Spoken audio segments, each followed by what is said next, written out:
Good evening, folks, and welcome back to another episode of NASCAR Backmarker Battles. I'm your host, Colby Evans, the host of the other show, ARC Racing Podcast, and we have a big show for you guys. We have our New Hampshire review and our Pocono preview. All three series are running this weekend. Technically four if you count ARCA. We did that show on Tuesday, so yeah, big show for you guys today. We're going to let a few more people file in here. We're going to go through my little intro we go through at the beginning of every show.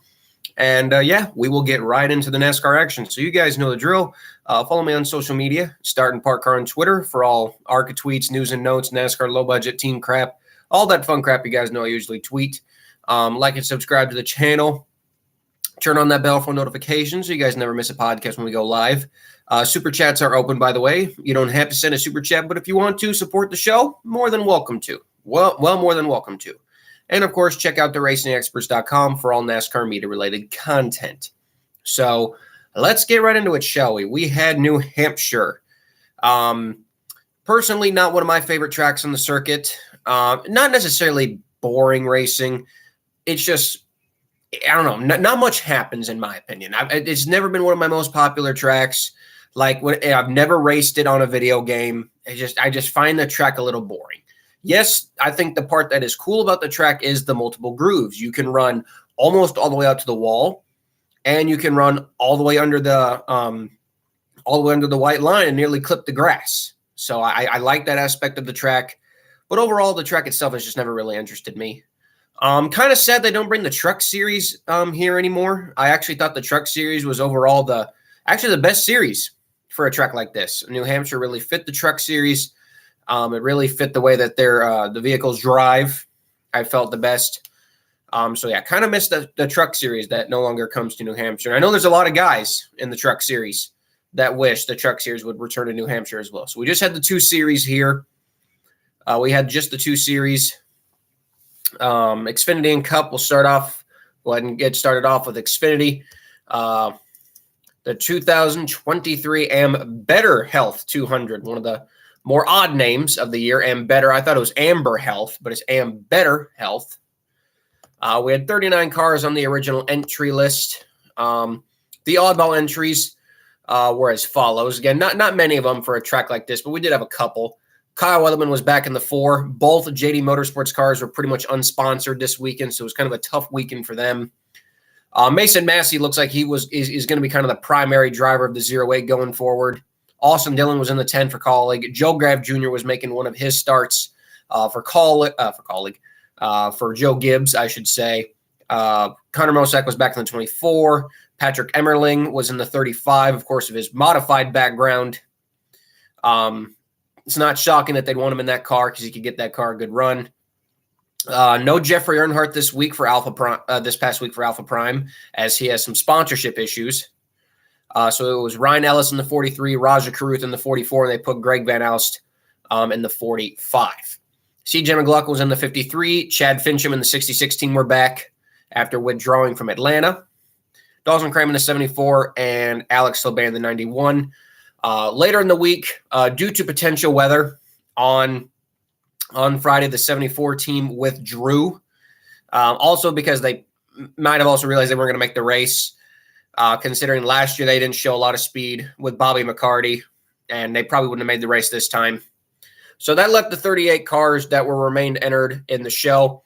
And while I did hate to see the 74, again, not even attempt, it was a little heartwarming because I was just glad to see MBM finally make a damn race. It was the first race that MBM made since Dover, I believe.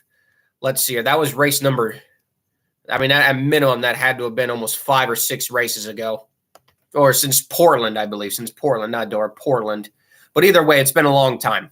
It's been a rough season for MBM. They've now scaled back to a part-time Xfinity effort. So I was just glad seeing them in the show. No DNQs to talk about, but we did have some moments in qualifying. It has definitely been a struggle in practice and qualifying. It's definitely been a struggle for Greg Van Alst in his Xfinity tenure. Last week, the previous start at Atlanta, he was slowest in qualifying after nearly wrecking off the apron. And this week, and probably a really embarrassing, I love Tommy Joe Martins. I got a lot of friends who work for Alpha Prem, but I'll admit this was kind of an embarrassing weekend for the 45 team. They really should be showing up better than this The 45 car, I was listening to Greg's radio as long as I was listening to the 66 as well. And it just seemed like the car was just never really there. The brakes, as you know, the brakes at New Hampshire are very important. And it just seemed like the entire time Greg was out there, the brakes were just never working properly. They came in for a couple adjustments, but the brakes, nothing was working. Nothing was changing. And yeah, he was only 37th quickest on time trials in practice. CJ McLaughlin, as we all predicted, was slowest. No shocker there. Chad, again, you know, the thing that's kind of struggled with MBM this season is they can get their car handling good. It's just there's just not a lot of power underneath the motor. That's the big problem. It's just their motors are old. They're not the best. And so while the car might be handling good, like Chad said it was on the radio, just simply not enough power to go along with it. Some of the good underdog stories that we had in practice, even though it's not an underdog team, I will give credit where credit is due. Joe Graff Jr. Placing P3 in practice. Even though it's a Gibbs car, we understand it's a Gibbs car, but still the fact that, you know, nobody really expected Joe to do anything in that car, P3 in practice, is still pretty impressive. Jeremy Clements, one of the last, probably the most competitive backmarker guy we got. The guy who still builds his own engines, got to love him. 6th place in practice, very cool to see. And then kind of you had some of the DGM guys rounding out the top 20. Qualifying was a different story. We had, at the very end of practice, we had a very scary incident. Didn't really involve high backmarker teams, but teams that necessarily didn't afford the accident. Ryan Sieg, unfortunately, lost his brakes going into turn 1. And unfortunately, you know, Kaz Gralla was there at the wrong place at the wrong time, and he took Kaz Gralla out with him, obviously not on purpose. Nothing Ryan could do. Kaz Gralla, I'm sure he understood, frustrated, but he understood. Sam Hunt, I'm sure he understood. There was nothing Ryan C. could have done to avoid that crash. Both went into the wall hard. 39 was actually repaired. I thought it would go to a backup, but they actually repaired the car. 26 was demolished. That car was going to be needing to go to a backup car. So we had a couple of cars that did not make a qualifying lap. And going back to the same thing I said about Greg Van Alst, I mean, I watched his qualifying lap. It was horrible. Like he couldn't get the car slowed down, no speed off the corners. I mean, he was 0.4 of a second slower than CJ McLaughlin and over a second slower than Chad Fincham. Van Alst was over 2 seconds slower than the 30th place car. So, again, I love Tommy Joe Martins. I got a lot of friends who work for Alpha Prime Racing. But I'll admit, this was a very embarrassing performance by the 45 team this past weekend. That is not what they are expected to perform as. Alpha Prime Racing is a top 25, I would say average, top 25, top 20 caliber team. So for them to be 37th in practice and arguably the slowest car in qualifying, and we'll get to their issues more in the race, I mean, it is very embarrassing, in my opinion, for that organization. They're better than that. And Greg Van Alst deserves better than that. I mean, if you're Greg, you probably should have just ran the ARC race at Iowa at that point, which he should have. Some of the other surprises in qualifying, like I said, it wasn't shocking to see Chad and CJ that slow. But we did have some good stories in qualifying.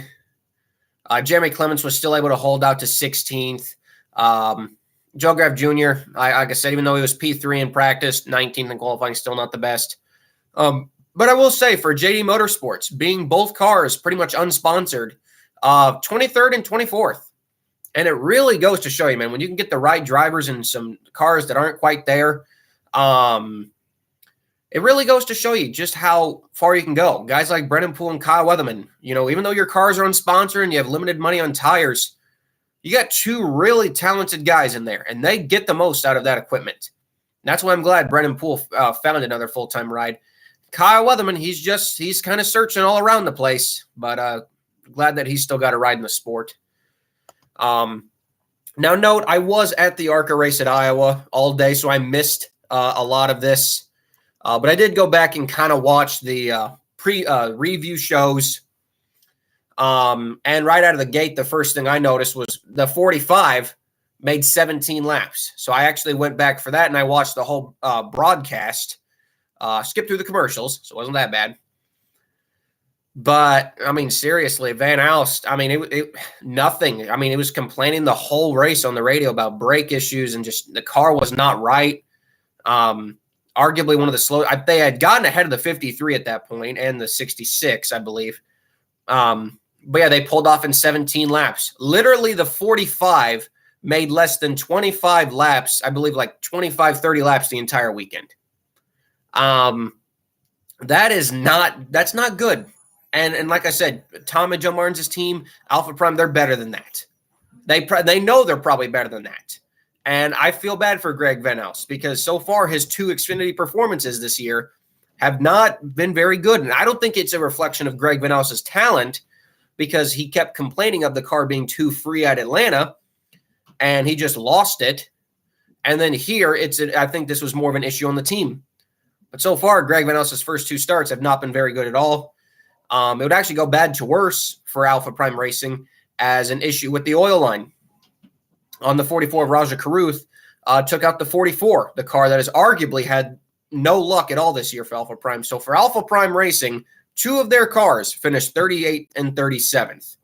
Definitely not what you want to do. So that's gotta suck. I feel bad for them, and I know they're better than that, but I'm not trashing them at all because, like I said, I love TJM. I got some good friends who work there. They work their asses off there, but definitely need to improve that. And we questioned it. I remember we questioned it at the beginning of the year. Would going to 3 cars hurt this organization? It is. I don't want to say yes, but it definitely hasn't helped, in my opinion. There was a lot of people that were divided by that when we talked about that back in January or February, which one of those podcasts. And so far, I don't think it's done them any good. I think next year they need to scale back to 2 cars. Maybe you can run a 3rd car part-time, but don't run 3 full-time cars. I think that's just spread themselves way too thin. So we move on. Stefan Parsons, like I said, the 07 has also just had no luck. We went the first 42 laps without a caution. 38 of Chris Hacker spun. 12 laps later, we had the 66 stopped on track. Chad Fincham, unfortunately, a suspension issue, which I don't know if he could drive or physically drive the car. So unfortunate for MBM. Like I said, I mean, even when they make races, they just struggle to finish them. I mean, they basically, if anything, MBM has kind of become what Mike Harmon was last year. Even when they make the race, it's a struggle for them to finish. Because in the 7 races that MBM has made this year, they have only finished 3 of them. 2 of those with Timmy, and then the one with Mason Maggio. The other 4 that they have either crashed or had mechanical problems. So, I want to say, but they've kind of become what Mike Harmon's team was last year when they would make the show, but then they would fall out in the race either due to a crash or mechanical problem. And I hate seeing that. Like I said, I like Carl, love Uncle Carl, and it sucks seeing him struggle like this. So fast forwarding, we finally had the first big accident of the race. Anthony Alfredo, poor Ryan Sieg in the backup car. I mean, it was just gone, or in the repaired car. So much for that. Parker Kligerman destroyed. Multiple car crash. Lots of cars involved. I believe Allgaier was involved, which really kind of changed the tone of the race. You had Chandler Smith leading up there. You had Allgaier, Nemechek. After the crash, though, Allgaier was no longer really a factor in the race and pretty much gave the win to Nemechek at that point. There wasn't really anyone who was going to challenge him after Allgaier. Allgaier had gotten taken out because he was next to Sammy Smith. He was the only real contender, I would say, for the win, rewatching it. But yeah, and I'll just say this for the 78 team. I mean, I don't know what's happened to BJ McLeod Motorsports. At one point, that this 78 team was inside the top 20. And now they're 28th in points. They're on the verge of falling out of that top 30, which we'll get to that in a second. I got to apologize for you guys. I've been spreading some misinformation all this time, and I apologize. I'll talk about that in a quick second. But what has happened to the 78 team? We know this team has good engines. We know BJ McLeod's team preps a great car. Anthony Alfredo's sponsorship dollars clearly bring in lots of good parts and funding. And this 78 team has just kind of fallen off a cliff. Not really sure what's happened to them. I know it's just a lot of bad luck at the same time, but really, I feel like ever since Richmond, because, I look at Anthony's statistics through the first 6 races. His worst finish was 24th in the first 6 races. And since Richmond, he's only had one top 20 finish since Richmond, and that was Darlington. Since Richmond, he's had 6 DNFs and like an average finish of like 28th. So I don't know what has happened to this team. Like in the last, like just for reference, the last 5 races for this organization, their best finish is 23rd. So I don't know what's happening to BJ McLeod Motorsports. Did they use up all their good resources? Did they use up all their good resources at the beginning of the year, and now their equipment's now old and it's not good anymore? Like, I don't know what's going on.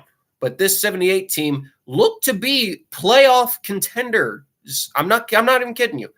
Around like race 5, this team was looking at like legitimate playoff possible contenders. And now they're barely inside the top 25 in owners' points. Actually, I think they're 28th in owners' points. And Anthony's not doing well in the driver points. So just talk about falling down. And not all of it's Anthony's fault, not even the team's fault. It's just nothing has gone their way. And it sucks because they started off the season with so much potential. The race kept going on, and like almost every Xfinity race, started to divulge into crashes. We had Riley Herbst crash out again, which wasn't shocking. Unfortunately for Kyle Sieg, he spun around. He had one of the cooler looking cars of the race. At this point, we had a couple more DNFs as the race was coming to a close. Parker Retzlaff and Joe Graf Jr. I felt bad for Joe Graf Jr. The crash that he was in on lap 198 really wasn't even his fault. Again, just wrong place, wrong time. We had a long 53-lap run until we had the late race cautions, which, again, are figured in modern-day NASCAR. Whenever we have a late race restart, we got to crash 15 cars just to make it to the flag. So they kept crashing and crashing and crashing, which, like they were last year, and then got a lot of backmarkers, a good finish. They even crashed on the last lap, but still managed to at least finish the race. So John Hunter Nemechek wins again, 2 in a row. Chandler Smith, so a colleague car has got to settle for second again. Austin Hill third, Daniel Hemrick fourth, Sammy Smith was fifth. Some great underdog stories to talk about. We had Josh Williams in eighth, 2 straight top 10s for DGM. Mason Massey, now that's something that's pretty cool. With how much Bobby Dodder's team has struggled this year, to see the 0-8 car get a top 10 finish, that's pretty cool, man. That's pretty cool. So good for Mason Massey. Alex LeBay 12th, even though the car was half killed anyway. Patrick Emmerling had initially been classified in the top 10, but was later put down to 14th. Still a great run for that team, despite being completely unsponsored. Jeremy Clements, 15th, another, like I said, solid finish for them. And Ryan Ellis, despite the other 2 Alpha Prime cars, the 43 has without a doubt been the best Alpha Prime car this entire year, which is weird because at the beginning of the year, it was actually the opposite. The 43 was arguably the worst Alpha Prime car to start the year. And now it's kind of become the best Alpha Prime car in terms of performance. So, yeah, the 43 got 19. So, some good underdog stories in the top 10 and top 20 for sure. It's kind of a shame that, JD Motorsports, I got to believe that, lack of tires probably hurt them because they were down to 24th and 27th. CJ McLaughlin, 5 laps down at New Hampshire, which is just, how slow can you be? 5 laps down at New Hampshire, a track where everyone's kind of running the same speed. So to be that far off is just, it just goes to show. CJ's a lovely guy. I've met CJ McLaughlin before. He's a lovely guy. But at the same time, he has shown no improvement. And the only reason why he even ran moderately competitive last year was because he was in RSS equipment. So now you put him back in a slower car, and he's running even worse. So, but hey, as long as he cuts that check, that's all that matters for Emily Gase Motorsports. And it's a shame for Chris Hacker, too. You know, he usually runs well. And unfortunately, with his accidents earlier in the race, he finished 11 laps down in 30th. So points. That's what I mean. We actually had predicted CJ to DNQ had the 74 not withdrawn. So that was kind of that's how much faith we all had in the 53, which was not very much. We'll talk about the Xfinity owner points in now. And I do want to make a correction. I've always been told that the Xfinity Series had a top 30 10K bonus. I want to apologize firsthand. Apparently, that is not true. It is only a $7,000 bonus. That was told to me by a crew member. I'll keep his name private. So, but I apologize for that. I had always been told by many people that it was $10,000, but contrary, it is $7,000. So I apologize for that mistake. And we have changed that in the graphics, and we will refer to it as the 7K bonus going forward. But yes, so that is how that works. It's $7,000 for not everybody in the top 30 in the 10K. Obviously, the higher teams get more of a bonus, but for the last kind of couple teams towards the 30th bubble, get that $7,000. And the great finishes this weekend did change that. And like I said, with the the 78 struggling, the 78 team is now down to 28th. Blaine Perkins is kind of just doing nothing with that 0-2 team. 29th. And Alpha Prime Racing, like I said, 30th with the 45 car. So they can't do much more trouble, or else they're going to fall out with 2 cars. The 0-8's good run has put it up to 31st. Only 18 points behind the 45 now. So for Bobby Dotter's team, they got to get at least one of those cars in there. You know, that extra $7,000 every week. That extra $7,000 every week goes such a long way in terms of tires, hotel bills, food for the team. It goes so long for a team like that. So definitely the goal would be to get that in there. And for TJM, man, I don't think he can really afford to have 2 cars outside that top 30 bubble because the 44 is too far back at this point. The 07 is the lowest full-time car in points right now. It is actually yet to score 100 points. That really tells you kind of the struggles the 07 has had this year. It is yet to score 100 owners points in 18 races. So, yeah, that tells you how much a lot of these teams have struggled. Both Emerling Gase cars, I would still say, are out of it for now. Both JD cars are a little bit too far behind. But you never know. We still got 15 races left in this year. So, the goal would definitely be to get in that top 30 because then, as we all know, you are locked into that top 30 for the first 3 races for 2024, which would then net gain you an extra $21,000 guaranteed right there. So for those teams, that's what they're shooting for is that top 30 7K bonus because, like I said, that money goes so long for a team like that. Overall, like I said, the race was okay. I didn't see most of it to grade it, but John Nemechek wins again. I love the Nemechek. We back? Sorry, guys. Are we good? Can you guys still hear me properly? Just let me know in the chat. Are we good? I've been having some internet issues down here, guys, so I apologize. Can everyone hear me? I just want to make sure. Someone say yes in the chat. Good now. Okay, thank you. Thank you. I don't know what's going on here. I usually always have great internet downstairs, but for all of a sudden reason, it's gone. We've had troubles the last 2 podcasts. All right, so we're back. All right. I can't really grade the race, but Joe Nemechek's one of my favorite underdogs, so I cheer the Nemechek family. So John Nemechek wins. I'm okay with it. Moving on to the Cup race. Fortunately, this one was rained out to Monday, so I had to watch it at work. Luckily, I got a chill boss who doesn't mind me watching. He understands I'm a race fan. Basically, I have to keep it on mute, so I couldn't physically listen to the race, but I could still watch it at least. Only 36 cars. No uncharted entries. We'll get to the Justin Haley thoughts when we get to the preview part, because we got a lot to talk about there. Justin Haley going to Rick Ware. Trust me, we got That'll be in the preview portion in probably about 20 minutes, but we have a lot to discuss about that. 36 cars for this race. They're kind of the same drivers. BJ was back in the 78. An oddball pairing for Rick Ware Racing this weekend. We had Ryan Newman in the 15 and Cole Custer in the 51. And contrary to what everyone has believed, there is no Stewart-Haas affiliation. This is a full-on Rick Ware setup and Rick Ware car. So want to clear that up. There is no Stewart-Haas affiliation with Cole Custer in that 51 car, mainly because Rick Ware itself has an affiliation with RFK. So the affiliation wouldn't make any sense. The only reason why they do it for Jenson Button is because it's Jenson Button. Why wouldn't Rick Ware not want Jenson Button in his car?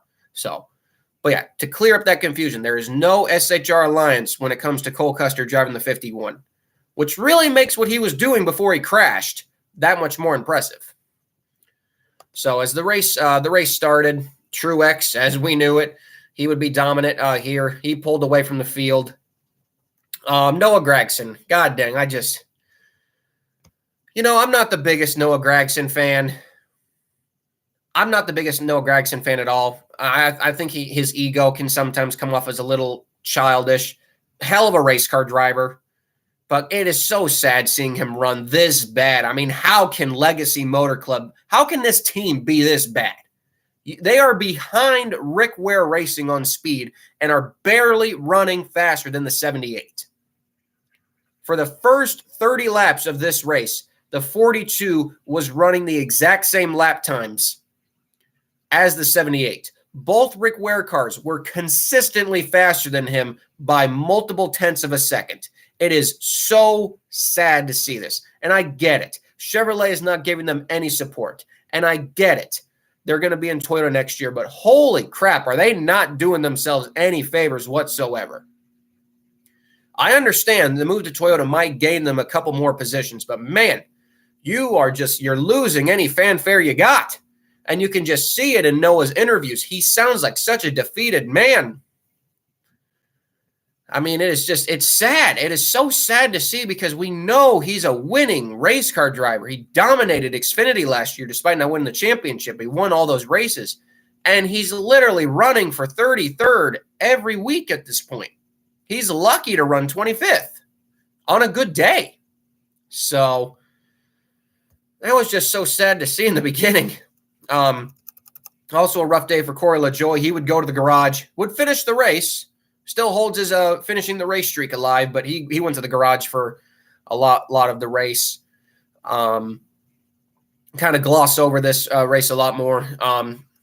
13 of Michael McDowell again. He's just on fire as of late in the 34 car. It's awesome seeing that we could potentially see Michael McDowell point his way into the playoffs in a front row motorsports car. That is awesome. That would be absolutely great to see a team like Front Row Motorsports get their way into the playoffs on physical speed, where unlike in 2021, they got there because of the win.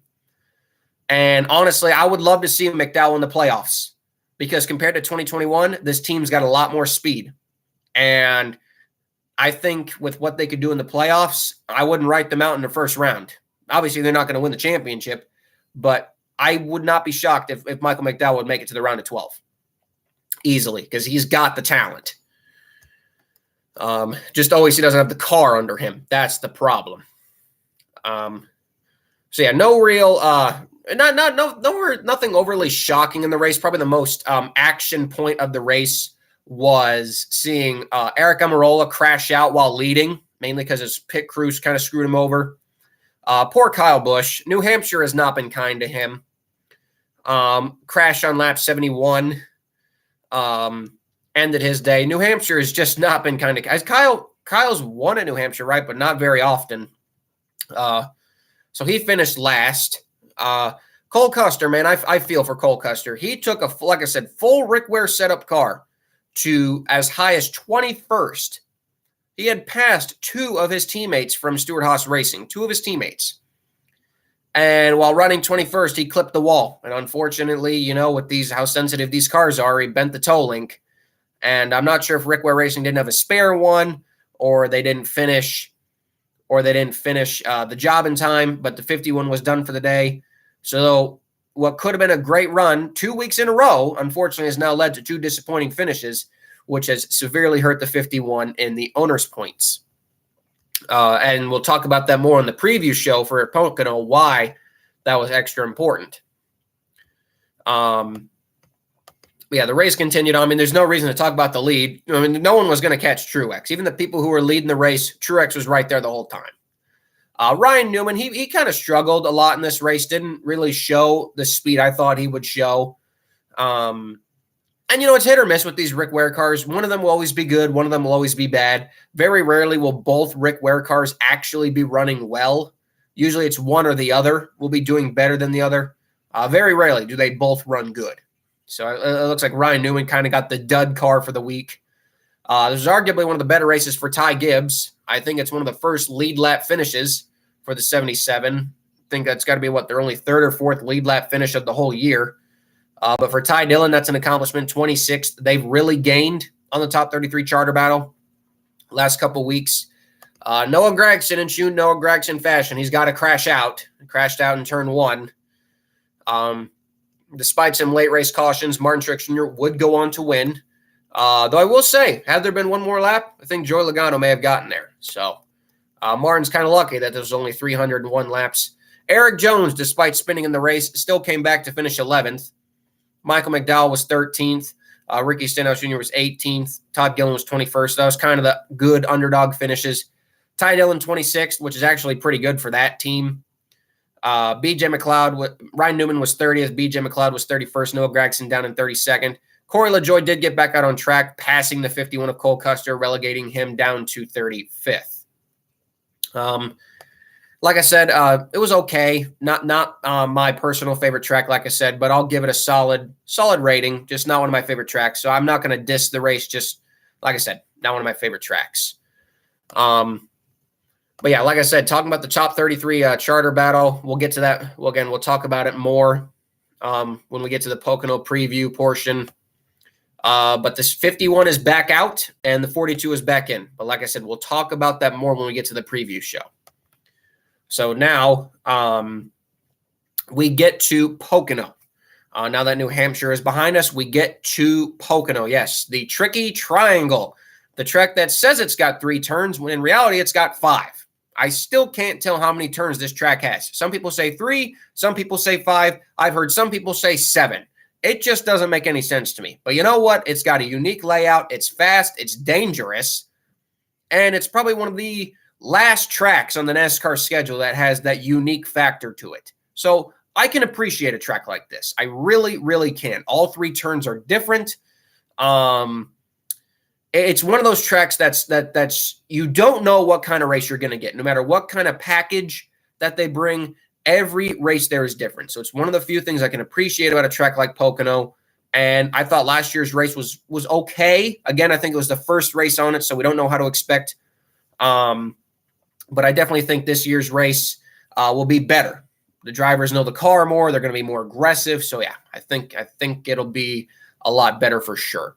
We got all 3 series running this weekend.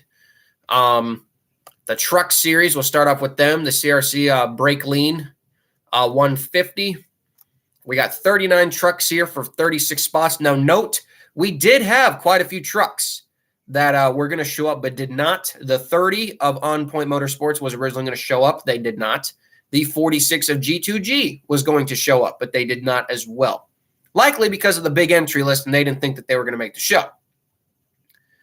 But the all-bell entries for the truck race are as follows. We got the 1 of Kaz Gralla, 02 of Stefan Parsons. So great to see Randy Young get some good talent in there. Corey Roper's back. Always good to see Corey back behind the wheel of the truck. Norm Benning, this is his home track, so I'm not shocked that even though he might DNQ, it's his home track, so you might as well go.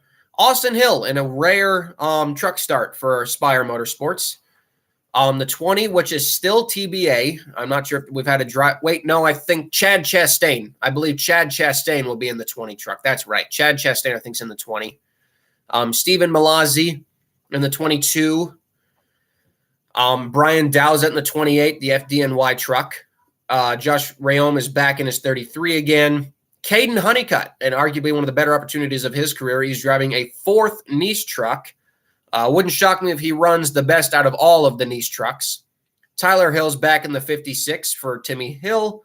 The second Hattori truck returns again with Christopher Bell in the 61 again behind the wheel. And the 75 of Parker Kligerman returns as well. So, yeah, 39 trucks for 36 spots. Qualifying is iffy on if it happens. I will say if it rains or rains out anyway, I think it's safe to say that the DNQs will be the 6 or the 28. They just don't have the speed. But obviously, since it's their other home track, that's why the 28 and the 6 show up every year, even if they know they're not going to make the race. I hope rain doesn't show up because, man, that'd be really disappointing to see Caden Honeycutt miss the race because that truck's got no owner points. So I hope it doesn't rain out. I hope it doesn't rain out so that way, like the 28 team and the 6, they can at least go out there and run some laps. Like, they probably know they're not going to make the show. But for Norm Benning, at least, if he can't, make the show, well, then he'll just use up that 20-minute practice session. He'll probably run like the whole practice session. He'll make his qualifying lap and he'll go home. Same thing for the 28. They'll run their practice session, get their truck out there, get their sponsors out there, and then get their qualifying lap in, and they know they're done. But for the 44, they need to make the show. But if qualifying does happen, I think it's safe to say that the DNQs will be the 6, 28, and the 33. Again, I love Josh Rayom. I do. His team works their ass off, but they've fallen so low in owner points. All the DNQs that have hit that team this season, a double DNQ at Mid-Ohio. And unfortunately, I think they're going into another one. I don't see the 33 truck they usually don't have the speed on these long straightaways. Yeah, and I hate to see it. It makes you wonder, man, all these DNQs. Is Rayom Brothers Racing going to be in business next year? These guys worked so hard. They lost so many good trucks in their shop fire. It really makes me wonder if Rayom Brothers Racing is even going to be around next year. Because I don't know how they can be affording all these DNQs. But apparently, when we go back to what he said at Darlington, he actually saves money by missing the race, I guess. So I don't know. I don't know. Oh, so, yeah, those are probably going to be my DNQ picks. This is always kind of a weird hit or miss truck race. We got Kyle Busch in the field, so he's going to be tough to beat. We got a lot of hungry guys in the field. Like I said, you got Christopher Bell, who's going to have a chance at the win. You're going to have Caden Honeycutt, who's really his best chance to show himself off. You got Austin Hill in the Spire truck. They always bring a good truck to these races. Parker Kligerman, can that team finally have a good run? And the Truck Series regulars, can they take it to Kyle Busch as well? So it'll be a fun truck race. My pick for the race, I am going to go, let's see here. I'm actually going to go with an oddball pick here. I'm actually going to go with Taylor Gray, the guy who won last year's ARCA race. I'm going to go with Taylor Gray as the winner of the truck race. And my dark horse pick, not picking Kyle Busch this week. I'm actually picking Ross Chastain as my dark horse pick for Nice. So I think Taylor Gray wins, and my dark horse pick is Ross Chastain. Yeah, for KBM, they've just fallen so hard. I don't think Kyle Busch will be as strong. And the owner's title battle for the Truck Series, top 20 right now, like I said, it's going to be a fun battle to watch between them. GMS through Hill Motorsports are separated by just 35 points with 9 races to go. It's going to be interesting how those trucks race around each other because, like I said, that top 20 bonus at the end of the year, a lot of those truck teams look forward to that. So hopefully Hill can get in there. Now we move on to Xfinity. The Xfinity Series at Pocono. Again, also a very fun race as usual. The Explorer, the Pocono Mountains 225. The Xfinity race, for some reason, has always kind of had, low-key had trouble getting sponsorship.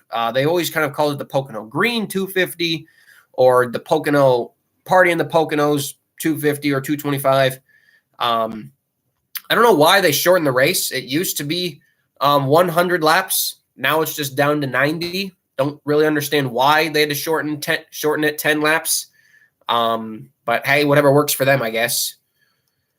Like I said, it's weird to mention because the truck race is a sprint. I mean, it's 60 laps. It's one of the shortest truck races all year, outside of the dirt race.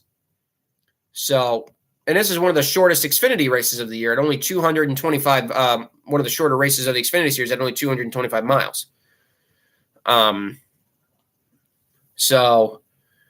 yeah, so we got 41 cars here. Very oddball entry list. We got the 3 of Ty Dillon back. So that 3 RCR entries back. Kyle Weatherman looks like he is continuing to stay in the 4. Stephon Parsons, of course, in the 07. Alex LeBay is going to be in the 08 this week. So a different entry for the 08 car. Daniel Suarez makes a very rare Xfinity Series appearance. I don't even remember the last time Daniel Suarez was in the Xfinity Series. Chase Elliott, again, I don't know why the 17 is in there. All the 17 is going to do is just send a car that needs to make the race home. And I'll even tweet that out on Saturday. All the 17 is doing is sending an innocent car home. I don't know why they're running this race. And honestly, same could go for the 10. I don't know why that car's there either, but hey, to each their own. Pretty much the standard entries. Joey Gase is in the 35. Patrick Emmerling's in the 53. So the boss men are driving their own cars. Joe Graf Jr. is back in the 38. We got the usual lineup back for Alpha Prime. Ryan Ellis in the 43. Sage Karam in the 44. And Jeffrey Earnhardt back now in the 45. Timmy Hill, yes, Timmy Hill is back in the 66. And Dawson Cram's in the 74. And Chad Chastain is in the 91. And, I tell you, Garrett Smithley's in the 4. I guess Garrett's in the 4. Still got Kyle Weatherman listed, but I guess if Garrett Smithley's listed in the 4, he's in the 4. Yes, put Kyle Weatherman in the 17. I agree. This one's a little bit tougher. It was pretty easy to decipher who was going to DNQ the truck race. This one's wide open. We said this. I didn't say the 66 was going to miss the show at Charlotte, but boy, they just missed the setup so bad in that one. Obviously, they've had now time to get their pull-down rig fixed. Carl's in a little bit better position than he was a couple months ago. Timmy has run Pocono a lot, so he's got that experience under him. This is not like Charlotte, however, like I said, this is one of the most unique tracks to make a qualifying run. If you screw up turn 1, your whole lap is killed. That's the one weird thing about this track. Is that if you kill turn 1, your whole lap is done. You can't make it up. You can run great in 1 and 2 and kill your lap in turn 3. It's one of the things I really love about this track. You got to nail every single corner perfectly. I think it's definitely a wide open range of who could make it and who could miss the show. Obviously, the 74 and the 66 are at the worst odds, considering they're some of the lowest in points. The 3 of Ty Dillon, that car will be fine. Unless it rains out, then they'll go home. But the 3 will be fine if they qualify because they got the motor. They'll be fine. I don't know. The 74, they've been getting their cars set up that fast track racing. So it's not like the 74 team doesn't come to these races prepared. They've got a good setup in the car. And the 66, they've gotten their pull down rig fixed. So they've got now more of a setup in the car. I will say, though, if Chase Elliott does send one of these guys home, I'm going to be pissed. I'm going to be pissed because let's face it, the 17 entry is useless. Chase Elliott does not need more experience at Pocono. He won an ARCA race there 10 years ago. He's got more than enough experience. This is nothing but a tax write-off for Rick Hendrick this weekend in the 17 team. That's all this is. That's all it's been all year for the 17 team. It's just a tax write-off. Yeah, I don't understand. I can understand why they would want their drivers more seat time, but why? At the same time, though, why? All their drivers are more than experienced. Chase Elliott, like I said, he ran an ARC race here 10 years ago. More than enough experience. So, yeah. But in terms of other cars that have struggled for speed here, it's going to be so close. It is really going to be so close. So I don't know how to judge this. I really don't. I want to say the 74 is going to have enough speed. I can't even judge it off of last year because Brennan Poole crashed in qualifying. Last year, Timmy Hill was in the side 13 car. Timmy Hill was in the side 13 car for MBM, and they knew they were going to be in the show, so they didn't push it in qualifying. So it's hard to judge what kind of speed we could see out of MBM and CHK.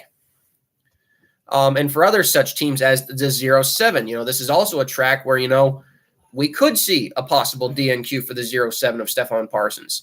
We could see a possible DNQ for Alpha Prime Racing if they're not careful enough. Like I said, with the 44 again. I know Sage Karam has been here in an IndyCar, but it drives nothing the same. So, but we do have to give DNQ predictions because that's what you all come here for. So I'm just going to be nice and honest, but I want to be wrong. I am going to go with the 74. I'm going to go with the 44, and I'm going to go with the 74, 44, and I'm actually going to go with the 07. So I think Timmy will be fine making the show. I actually see the 07 going home, unfortunately, for Stefan Parsons. So, and if it's not going to be Stefan, then I'll trade him for, if it's Garrett Smithley in the 4, if Garrett's in the 4, then take out Stefan, put in Garrett Smithley. I forgot about that. Yeah, no. Stefan Parsons, he'll make the show. If it's Garrett Smithley in the 4, then yes, I see him missing the show. But I just don't think Sage Karam is going to do it. He struggled at Nashville, hit the wall at Nashville. I think his lack of oval experience in stock cars is catching up with him. So I think the 44, 4, and 74 missed the show. I think Timmy will have enough speed to get it done. He's got plenty of experience at Nashville to get it done. Pocono to get it done. So I think the 66 will be okay. 74, I think the 74 will have speed, but I don't think it's going to be enough for them to make it. But I swear, if Chase knocks out a guy to send him home, God, I'm going to be so pissed off about that. I will seriously be so pissed off. And I'm not going to lie. I hope to God that the 17 crashes. I'm going to say this right. I hope the 17 crashes and all the cars behind him run faster and the 17 can go home. Let's send the Chase Elliott home like he did last year at Darlington. Man, that was everyone else happy about that when Chase Elliott DNQ'd Darlington last year? God, that was great. Hopefully that happens again.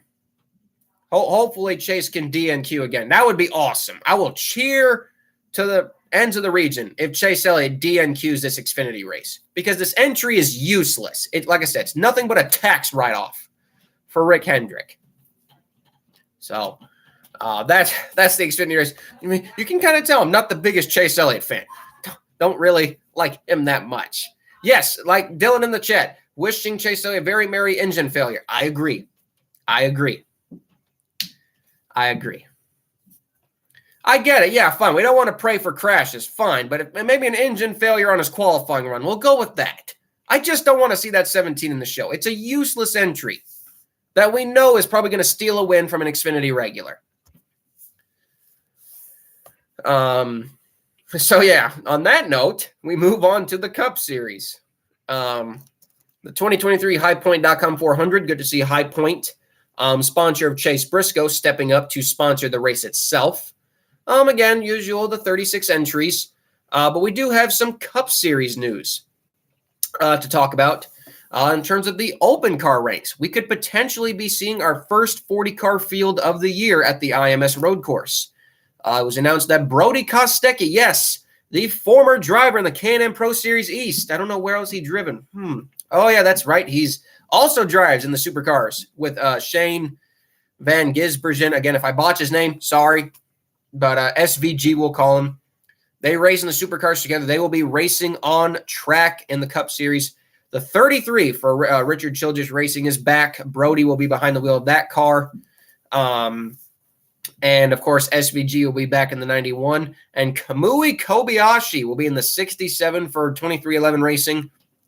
And potentially we could see the 50 car be rolled out. TMT Racing, the money team with Connor Daly as well. So we could very well, for the first time in the next-gen era, outside of the Daytona 500, be looking at a 40-car field. That would be lovely to see. And you also got Jensen Button in the 15, Andy Lally in the 51, all that talent, unbelievable talent in that Cup Series field. The international fans are losing it because of it, and I love it. But yeah, and then we also had some bombshell Cup Series news today. Talking about Rick Ware Racing. Again, we got 36 cars here. J.J. Yaley's back in the 51, and Cole Custer continues to stay in the 51. And speaking of Rick Ware Racing, they made the headlines today. Yeah, don't forget Josh Bilicki in the 78 for Indy as well, but they made the headlines today. Justin Haley will be leaving Colleague Racing, something I never thought would happen. Will be leaving Colleague Racing at the end of the year and going over to Rick Ware Racing in a multi-year deal. Now, a lot of people were initially confused by this, but the only thing I can honestly come up with is if this is a multi-year deal, I believe that means that more than likely he is going to be Brad Keselowski's replacement, because Brad's getting up there in age too. I think Brad's 38, 39. I mean, he's getting up there in age. And obviously I think he's got two, 3 kids, and, he's going to transition into more of an ownership role.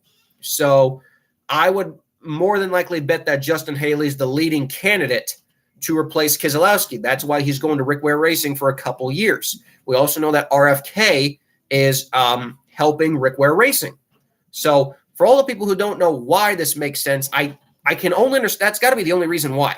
He is going to replace Keselowski when he retires, and the 51 is nothing but a placeholder entry for the time being. But this is kind of big for Rick Ware Racing because we know that they're in the midst of a top 33 charter battle right now. Right now, their 15 charter is in its second year of its 3 years, and the 51 charter is in its third year of its 3 years in the bottom 4. Now I will say this. Will Rick Ware Racing sell a charter at the end of the year? I hope not. Because number one, if he does, and he only goes down to 1 car for next year, well, that pretty much takes out J.J. Yaley from ever putting in the Cup ride. And seriously, if they want to have the dream team next year, if Rick Ware Racing, I really hope they try to fight for both charters again next year. Because if you really want the dream team next year, you have the veteran J.J. Yaley, who has been in the crappiest of crap cars and the top rides of NASCAR, with this young gun who's got some experience under his belt as well. Rick Ware Racing could really be something special. You have J.J. Yaley full-time in the 15, and you have Justin Haley full-time in the 51. So I really hope that Rick Ware fights for both charters next year. I don't want to see him sell one because I think Rick Ware Racing could really be something special next year. Yaley full-time in the 15, Haley full-time in the 51. And I know it'd be confusing, but could we really have Justin go back to his first nickname, JJ? So we got JJ Yaley in the 15 and JJ Haley in the 51. For all the people who have been around for long enough, do any of you remember when Justin Haley went by JJ Haley? It was confusing. It was. But imagine how awesome that would be. JJ Haley and JJ Haley for the same team. The dream team. I would love it. Yeah, only the real legends remember J.J. Haley before he changed his name so that way people wouldn't confuse him. I hope they fight for it, though. I really hope they do, because if they don't and they go down to a 1-car operation, I'll admit I won't cheer for them as much because you have a great driver in Justin Haley, but I feel like what made Rick Ware Racing special was that you had J.J. Yaley, a journeyman guy who's been to the highs, to the lows, to the mid-card, back up to the tier, then back down low, and he's just kind of floating, and he's taken Rick Ware Racing. Ever since JJ's been with Rick Ware Racing since like 2019, he has produced nothing but positive for that organization. He has given those teams the best run that those cars can possibly give out. And I don't want to see JJ just taken out like that. He's got a lot of sponsor dollars behind him. You got to remember that too, guys. JJ Yaley, he doesn't pay for these rides. He gets his own sponsors. He's got a lot of successful sponsors behind him. So he has his own money. And unfortunately, there's not really very many open cup cars right now. You could say maybe Live Fast, but that'd be a downgrade for him. And I don't think JJ would go to Live Fast. BJ likes to drive most of the year. And Balicki and him kind of have a combo partnership deal there. But I think if they can fight for both charters, that would be good too. Yeah, well, the 77 is going to be Ty Dillon next year, so that can be the case. Or we could also see an open car as well for J.J. Yaley. Now, of course, we know that the open cars are very expensive to run, but at the level that Rick Ware Racing is at, we could see them run it anyway. Yes, in a dream world, J.J. Yaley goes to the 31, but obviously that ain't going to happen. In case you guys are wondering right now, the top 33 charter battle, like what we've been talking about, really heated up after New Hampshire. It is very close right now. I would say the 15 is a lock. Right now, the 15 is over 30 points above the cut line with only 16 races to go. And with how close they run with each other every week, they will not make up that gap. So I think the 15 for Rick Ware Racing is locked into next year. But as for the 51, right now you got Legacy Motor Club 42, 51 Rick Ware Racing, 77 Spire Motorsports. Those three cars are separated by just 4 points. It is so close between these organizations. And it would be a shame. It really would be a shame to see Rick lose that charter and only running one car next year. But from the way they did their team announcement, it does sound like they are only running one car next year. But obviously, it's been bad luck. I mean, had Cole Custer finished top 20 like he probably would have at New Hampshire, the 51 would be way ahead of the field. This weekend at Pocono, curious to see how they run as well. The 77, at these kinds of the big tracks, that's kind of when the 77 has struggled more. I think Cole Custer, he's got the most experience out of all three at Pocono in terms of cup racing. I believe so, right? Has he? Or maybe Ty Dillon has more experience. I don't know. It's going to be so close between them all week, but it's going to be the battle to watch going forward. But I believe Rick Ware Racing, I wish if they would be smart about this, put Jensen Button in the 15, put Jensen Button in the 51, and have Andy Lally in the 15 for IMS. Put Andy Lally in the 15, have Jensen Button run the 51 to get that car more points. That's what, if I was Rick Ware Racing, that's what I would do. To try to get that car more points. But I really feel like Rick Ware Racing could have something special if they try their best to keep that second charter. Because if they keep both charters, that would guarantee them another 3 years maximum in the Cup Series. But yeah, so I think this move is good for him. It's going to be good for Rick Ware Racing. Yes, Ty Dillon has got the most experience, but that 77 car has definitely struggled on the bigger tracks. Like California struggled there. So it's going to be interesting to see how they run. I think the 51 will do a lot better. I kind of wish JJ was in the 15. I think both cars will do better than the 77. Last year's race, the 2022 race, which again, the M&M's fan appreciation race, which is kind of weird thinking that they're no longer in the sport. Both Rick Ware cars didn't really necessarily run that good, but it's kind of hard to compare them from last year, considering how much slower they were compared to how much faster they are this year. So, but if you're the 51 team, you just got to make sure you're around the 42 and around the 77. We can't start to lose points, especially going into races like the IMS Oval and like Daytona coming up as well, because all it takes is one bad race for the 51 to be done, and all it takes is one good race for them to be locked into the next round, like Atlanta. I mean, like I said, you look at that 7th-place finish. All that 7th-place finish did was lock this 15 into next year. Oh, God, SRX is going live in 1 minute. We better wrap this up then. So, I mean, we're at the end of the show almost anyway. But, yeah, so I just wanted to get those thoughts about Rick Ware Racing. But, yeah, 36 cars, nothing unusual about it. we'll give a race winner's pick. I'll go with Kevin Harvick just because I want Kevin to win a race in his last year. So I'll go with Kevin Harvick as my winner's pick. And my dark horse pick, we'll go with, we'll go with, God dang, a lot of good choices. I'll go with Kyle Larson as my dark horse. So Kevin Harvick as my winners, Kyle Larson as my dark horse. And yeah, but I'll be focusing on the top 33 charter battle more than anything. So don't really care about the winners. I'm watching that back of the field because it's going to be a lot of fun. So, well, it's 8 p.m., guys. SRX is starting, so I think you guys know what to do. We're going to get out of here. Like and subscribe to the channel. Again, guys, I thank you so much for tuning into tonight's show. We went over an hour, which is kind of unusual for us, but I appreciate you all sticking around anyway. Let's go enjoy some SRX racing. I'm going to get out of here. I hope you guys enjoy the rest of your Thursday night and your weekends. Again, like and subscribe to the channel. Like this video. I'm Colby Evans, starting Park Car, signing off. Have a great night, guys. Bye-bye.